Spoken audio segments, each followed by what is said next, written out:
Hi everyone, I'm Wendy, and today I'm talking zucchini.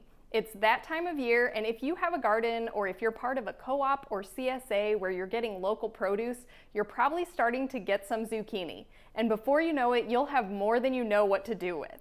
So in this video, I'll be sharing some of my favorite ways to use zucchini. A few weeks ago, I shared a video with you about my CSA and what I had gotten the first couple of weeks and how I was using that produce. Here are a few more weeks of my CSA, and as you can see, we're starting to get zucchini.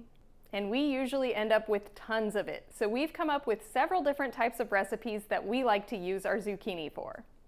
I'll put links in the description box below the video with all of these recipes. The first thing I do with my zucchini is usually a simple sauté. I don't use any oil, so I start with a dry pan and I sauté some onions and garlic, and then I throw the chopped zucchini in. I usually like to keep this really simple, so I mostly just flavor it with the garlic and a few herbs, usually something like dill or parsley. Of course, fresh herbs are best, but I usually just have dried on hand. I simply cook that until it's the texture I like, and then I serve it with rice.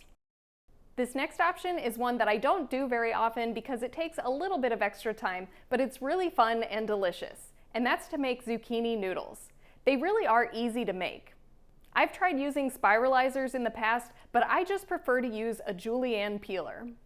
This is the peeler I like to use, and if you want to find this as well as all of my other favorite kitchen tools, I recently set up an Amazon storefront that has all of the kitchen gadgets that I use on a regular basis. That'll be linked in the description box below the video. And I may earn small commissions for qualified purchases made through that link. But I love this peeler because it makes perfect zucchini noodles, and you can use it for other vegetables like carrots as well. This is a sample of a raw zucchini dish that I made with a raw red marinara sauce. But you can also cook your zucchini noodles, or you could simply chop up your zucchini and add it to a marinara sauce with pasta. Next up, I have ratatouille, or ratatouille-inspired recipes. I never follow a traditional recipe, but I've tried it a couple of different times.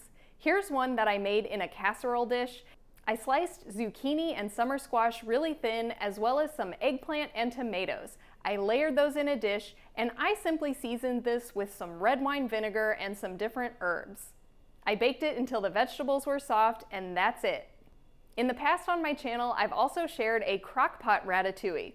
Again, this is not traditional at all, but it's a really easy way to enjoy these flavors. Another great way to use your zucchini is to shred it and use it in baked goods. This is what we usually start doing once we get so much zucchini that we don't have time to use it all up at once. Of course, you can shred this by hand, but we like to just get the food processor out and it goes really quickly. And then if you want, you can let it drain a little bit to get some of the excess liquid out, but we don't always do this. Sometimes we'll put it directly in freezer bags and store it in the freezer. If you freeze the zucchini, the water will come out of it, and so depending on what recipes you're using, just be mindful of how much liquid is left in your zucchini. Some recipes call for squeezing the liquid out, and some recipes don't. I find that I can usually adjust the recipes as needed, and it usually works out. One of our favorites is this zucchini coffee cake from the Whole Food Plant-Based Cooking Show. I'll put a link for Jill's recipe down in the description below the video. I've also made a savory zucchini bread. This one uses some nutritional yeast, so it has a little bit of a cheesy flavor, as well as some different seasonings. Shredded zucchini is also great in these little mini breakfast bites. Instead of eggs, I use either chickpea flour or tofu for the batter. These recipes will be linked below as well. And finally, I want to share with you a really easy zucchini and potato soup. And it has only 2 ingredients, zucchini and potato. This recipe comes from Chef Bravo from the True North Health Center. He shared it on Chef AJ's channel a while ago. If you're not familiar with it, the True North Health Center is a place where they do supervised water-only fasting. So this is one of the soups that they make for their patients when they're refeeding after their fast. Chef Bravo explains that it's used for patients who might have some trouble or indigestion after they're starting to eat food again. So this is really gentle on the stomach and digestion. And it might sound a little bland because it doesn't have any seasonings, but after you've been water fasting, your taste buds have a chance to adjust, so it actually has quite a bit of flavor. I've never done an extended water fast, but I think this soup is delicious as well. But I'm used to eating a whole food plant-based diet, And if you're used to that as well, I'm sure you'll love this soup. But of course, you could always feel free to mix it up however you like and add whatever seasonings you love.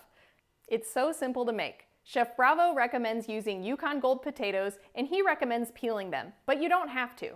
With the zucchini, you'll leave the skin on. You'll want to use about equal parts of potatoes and zucchini, but Chef Bravo says you can switch it up and add more or less of each ingredient to your liking. You'll start by cooking the potatoes for a couple of minutes, since they take a little longer to cook. And then add the zucchini and cook it until everything is tender. And you don't have to be exact with the amount of water you use either. I would start with just enough to at least cover the vegetables. You want to have at least enough so you can blend it when you're done cooking. If you want it thinner, you can add more liquid, and then of course if you want it thicker, just add less. You can also switch up the potatoes if you like. The other day, I also made this using a Jersey sweet potato instead of the Yukon Gold potatoes, so it had a little hint of sweetness. There are many different ways to use zucchini, even beyond the ideas I shared here, but these are some of my go-to ideas. Let me know in the comments which one is your favorite, and if you have other ways that you love to use zucchini. Thanks for watching, and I hope to see you next time.